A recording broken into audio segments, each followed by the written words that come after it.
నమస్తే, welcome to our channel. గత ప్రభుత్వ హయాంలో జరిగినటువంటి లిక్కర్ స్కామ్ లో అందరూ కూడా ఒక్కొక్కరుగా అరెస్ట్ అవుతున్నారు. మరి ఈ నేపథ్యంలోనే వైసీపీ ఎంపీ మిథున్ రెడ్డి కూడా అరెస్ట్ అవ్వడం జరిగింది. మరి మొత్తానికి ఈ లిక్కర్ స్కామ్ లో అటు ప్రజలు ఇటు ప్రభుత్వం కూడా ఆర్థికంగా నష్టపోవడమే కాకుండా అసలు ఈ స్కామ్ సోషల్ ఇంపాక్ట్ ఏ విధంగా పడుతుంది, ఇదే అంశంపైన చర్చించడానికి మనతో పాటుగా ఉన్నారు సీనియర్ జర్నలిస్ట్ సత్యమూర్తి గారు. నమస్తే సార్. నమస్కారం అండి. ఈ లిక్కర్ స్కామ్ గడిచిన 5 ఏళ్ళలో కూడా ఎంతో మంది ప్రాణాలను తీసుకుంది సార్. మరి ఆర్థికంగా కూడా అటు ప్రజలను ఇటు ప్రభుత్వాలని కూడా ఎంతో నష్టపోయింది. మరి మొత్తానికి అసలు ఈ సోషల్ ఇంపాక్ట్ ఏ విధంగా పడుతుంది? ఈ లిక్కర్ స్కామ్తో సోషల్ ఇంపాక్ట్ పైన మీ విశ్లేషణ ఏంటి సార్? ఇది మామూలుగా అందరూ ఏమనుకుంటున్నారంటే ఏదో డబ్బుల ట్రాన్సాక్షన్స్ జరిగినాయి, ఆ డబ్బుల ట్రాన్సాక్షన్స్లో కమిషన్లు ఇవన్నీ ముట్టినాయి అనేది చాలామంది చాలా లైట్గా తీసుకుంటున్నారు. అంటే ఇదేదో రాజకీయ కోణం నుంచో ఆర్థిక కోణం నుంచో చూడటం అనే దాని దగ్గర ఆగిపోతూ ఉన్నారు. 5 సంవత్సరాల జగన్మోహన్ రెడ్డి పాలనలో జరిగిన ఈ మద్యం కుంభకోణాన్ని కేవలం రాజకీయ ఆర్థిక కోణంలోనే కాకుండా సామాజికంగా ఇది ఎంత ఎఫెక్ట్ చూపించింది అనేది అందరూ గమనించాల్సిన మరొక ముఖ్యమైన విషయం. మనం చూసాం, మద్యం తయారు చేయటం దగ్గర నుంచి మద్యం అమ్మటం వరకు మొత్తం అంతా కూడా జగన్మోహన్ రెడ్డి మనుషులే చేశారు.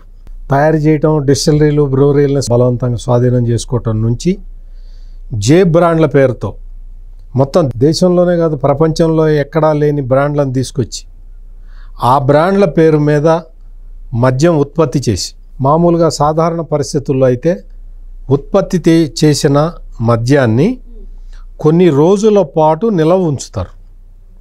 అందులో కొంత టాక్సిక్ వాల్యూస్ తగ్గుతాయని రకరకాల ఏవో కారణాలు ఉంటాయి.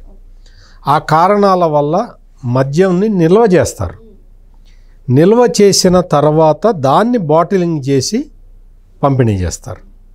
కానీ జగన్మోహన్ రెడ్డి 5 సంవత్సరాల కాలంలో ఈ ఎక్సైజ్ పాలసీని మార్చి ప్రభుత్వ దుకాణాల ద్వారానే అమ్మాలి అనే నిర్ణయం తీసుకొని తనకు సంబంధించిన మనుషులతోటి డిస్టిలరీలు ఏర్పాటు చేయించి ఆ డిస్టిలరీల్లో తయారైన మందు, అంటే మధ్యాహ్నానికి మందు తయారవుతుంది, మధ్యాహ్నానికి తయారైన మందు సాయంత్రానికి బాటిలింగ్ చేసేస్తారు, దాన్ని రాత్రికి పంపిణీ చేసేస్తున్నారు, అమ్ముకుంటున్నారు. అంటే మద్యాన్ని నిల్వ చెయ్యాలి అన్న ప్రాథమిక సూత్రాన్ని కూడా మర్చిపోయి ఈ విషతుల్యమైన మద్యాన్ని పంపిణీ చేశారు, అధిక ధరలకు పంపిణీ చేశారు. దాంతో ఏమైంది అంటే మొత్తం సమాజంలో ఉన్న దిగువ మధ్యతరగతి పేద వర్గాల ప్రజలందరూ రోగాల బారిన పడ్డారు. మద్యం తాగే ప్రతి వ్యక్తికి కూడా ఈ లివర్లు, కిడ్నీలు ఎఫెక్ట్ అయినాయి. ఎంత దారుణం అంటే ఆరోగ్యశ్రీ ట్రస్ట్ వాళ్ళు తీసిన లెక్కల ప్రకారం, ఈ లెక్కలు తీసింది కూడా ఇప్పుడు కాదు, జగన్మోహన్ రెడ్డి టైంలోనే తీసిన దాని ప్రకారం మొత్తం అంటే 2019-20 సంవత్సరంలో 4917 మంది ఆల్కహాల్ రిలేటెడ్ లివర్ పేషెంట్స్ ఉంటే అది 2023-24 సంవత్సరానికి 11,223గా పెరిగింది. అంటే ఏ స్థాయిలో ఈ ఆల్కహాల్ రిలేటెడ్ లివర్ పేషెంట్ల సంఖ్య పెరిగిందో మనం చూసుకోవచ్చు. ఇందులోనే జగన్మోహన్ రెడ్డి ఏం చెప్పాడంటే మా నాన్న పెట్టిన ఆరోగ్యశ్రీ అని చెప్పి రకరకాలుగా చెప్తూ ఉంటాడు. ఆరోగ్యశ్రీ క్రెడిట్ అంతా తనకి తన తండ్రికి దక్కేలాగా ఎప్పటికప్పుడు చూసుకుంటూ ఉంటాడు. కానీ ఆరోగ్యశ్రీలో ఈ కిడ్నీలు కొట్టేసిన వాళ్ళు, లివర్ కొట్టేసిన వాళ్ళు, వాళ్ళ కోసం పెట్టాల్సిన ఖర్చు విపరీతంగా పెరిగిపోయింది. అంటే గవర్నమెంట్ ఎక్స్చెకర్ మీద బర్డెన్ పడది. దేనివల్ల? ఈ స్పూరియస్ లిక్కర్ ప్రజల చేత తాగించటం వల్ల.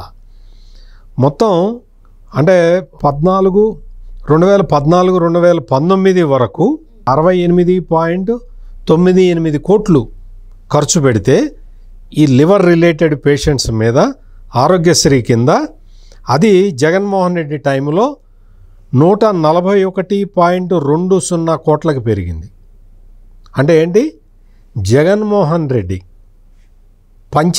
అమ్మిన తయారు చేసి అమ్మిన లిక్కర్ వల్ల లివర్ పేషెంట్లు అంటే కాలేయం వ్యాధికి గురై కాలేయం దెబ్బతిని చేరిన పేషెంట్ల మీద ఆరోగ్యశ్రీ ఖర్చు పెట్టిన లెక్కలు ఇవి. అంటే ఏంటి, లాభం జగన్మోహన్ రెడ్డి దగ్గరికి వెళ్ళింది, కిడ్నీ ఫెయిల్ అయింది పేద ప్రజలకి, ఈ పేద ప్రజలకి చికిత్స చేయటానికి ఉపయోగించిన డబ్బులు రాష్ట్ర ప్రభుత్వం మీద. అంటే రాష్ట్ర ప్రభుత్వానికి ఒకవైపు అపకారం చేస్తూ, అంటే మద్యం ఆదాయం తగ్గటం, ఆదాయం రాకపోవటం, ఆదాయం అంతా సైఫన్ అవుట్ చేయటం ఒకవైపు అయితే, రెండో వైపు చేసిన అరాచకం ఏంటంటే ఆరోగ్యశ్రీ మీద ఖర్చు ఎక్కువ పడటం.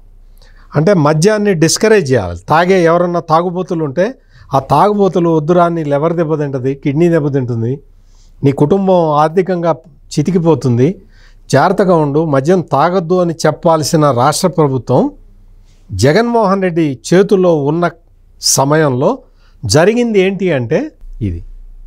అంటే ఎంత దారుణమైన పరిస్థితులు నెలకొన్నాయో మనం అర్థం చేసుకోవచ్చు.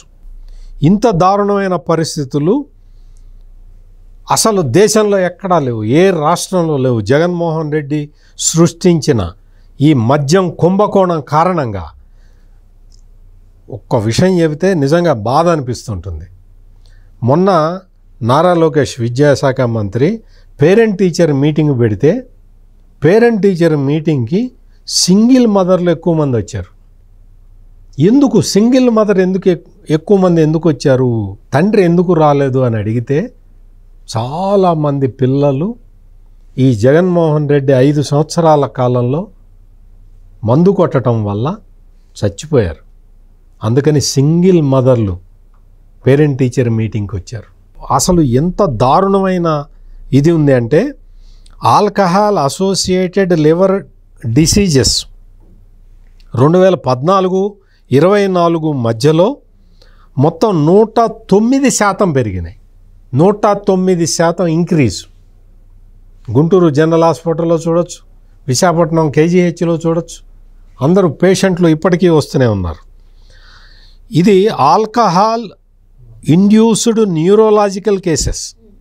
అంటే మందు కొట్టిన కారణంగా, అంటే మతిస్థిమితం తప్పిన వాళ్ళు, లేదు డిప్రెషన్కి గురైన వాళ్ళు, ఇటువంటి రకరకాల ఈ వ్యాధులతోటి ఇబ్బంది పడే వాళ్ళ సంఖ్య 892% పెరిగింది.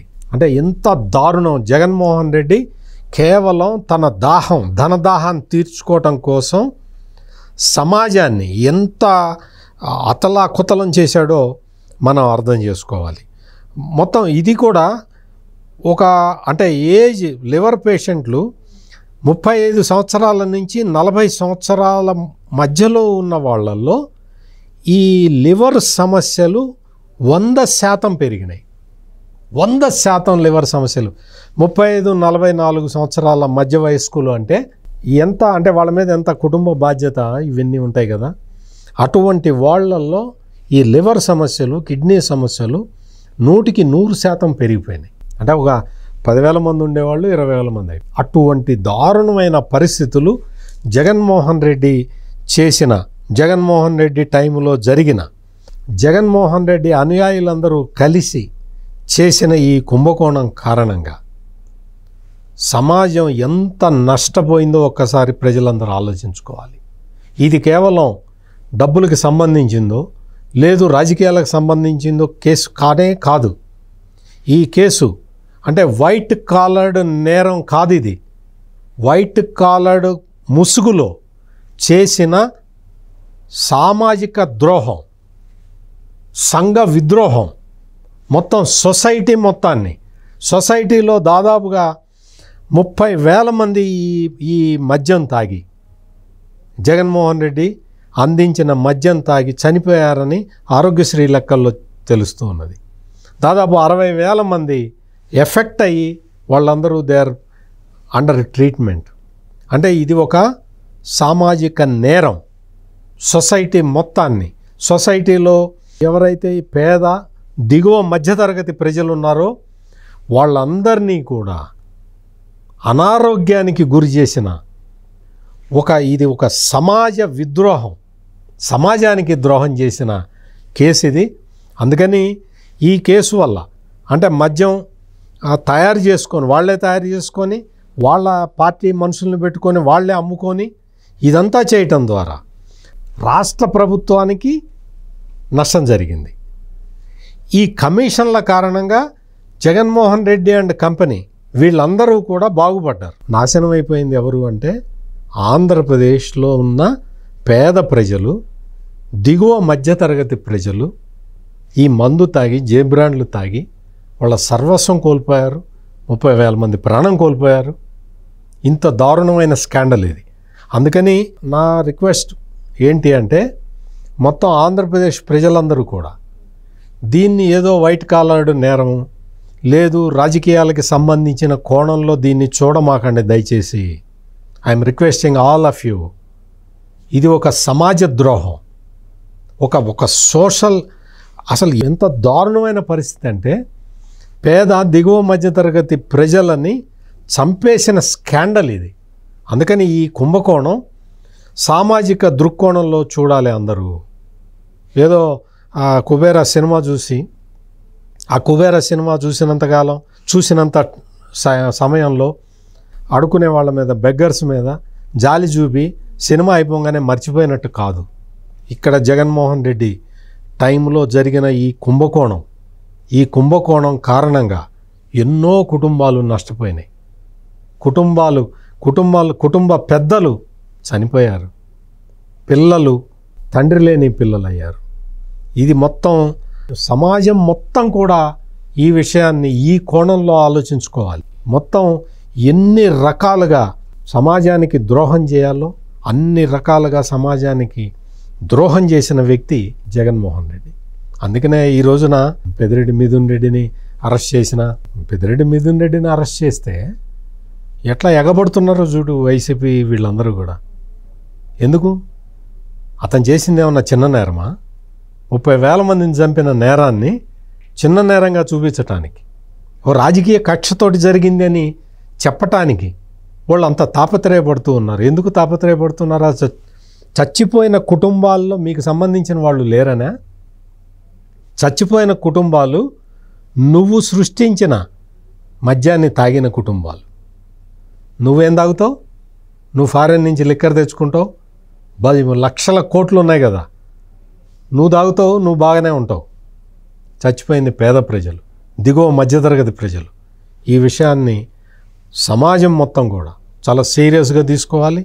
రాజకీయ కారణంగా ఏదో పేర్ని నానో లేకపోతే రోజానో వీళ్ళెవరో వచ్చి అమ్మటి రాంబాబు వీళ్ళెవరో వచ్చి చెప్పి దీన్ని రాజకీయ సజ్జల రామకృష్ణారెడ్డి ఏదో రాజకీయం వైపు తిప్పుదాం, దీన్ని ఒక రాజకీయ కారణంగా చూపిద్దాం, దీన్ని ఏదో చంద్రబాబు నాయుడిని జగన్మోహన్ రెడ్డి అరెస్ట్ చేయించాడు కాబట్టి చంద్రబాబు నాయుడు ఈరోజు పెద్దిరెడ్డి మిథున్ రెడ్డిని అరెస్ట్ చేయించాడని చెప్పే వాదనలు ఎవరు వినమాకండి. నిజంగా అంత కక్ష ఉంటే చంద్రబాబు నాయుడు ఎవరిని అరెస్ట్ చేస్తాడు? జగన్మోహన్ రెడ్డిని వేస్తాడు, అంతే కదా. పెద్దిరెడ్డి మిథున్ రెడ్డిని who is he? After all ఒక ఎంపీ. అందుకని ప్రజలందరూ కూడా ఆలోచించండి. ఇది ఒక రాజకీయపరమైన కేసు కాదు, ఇది సామాజిక పరమైన కేసు. జగన్మోహన్ రెడ్డి చేసింది కేవలం ఆర్థిక నేరం మాత్రమే కాదు, అది సామాజిక ద్రోహం. మొత్తానికి లిక్కర్ స్కామ్ వల్ల అటు ప్రజల ఆరోగ్యాలతో చెలగాటం ఆడడమే కాకుండా ప్రభుత్వ ఖజానాకు గండి పెట్టడమే కాకుండా ఇటు వైట్ కాలర్డ్ నేరం ముసుగులో సామాజిక ద్రోహానికి పాల్పడ్డారని చెప్పి సార్ చెప్తున్నారు. మరో అంశంతో మళ్ళీ కలుద్దాం. Thank you sir. నమస్కారం అండి.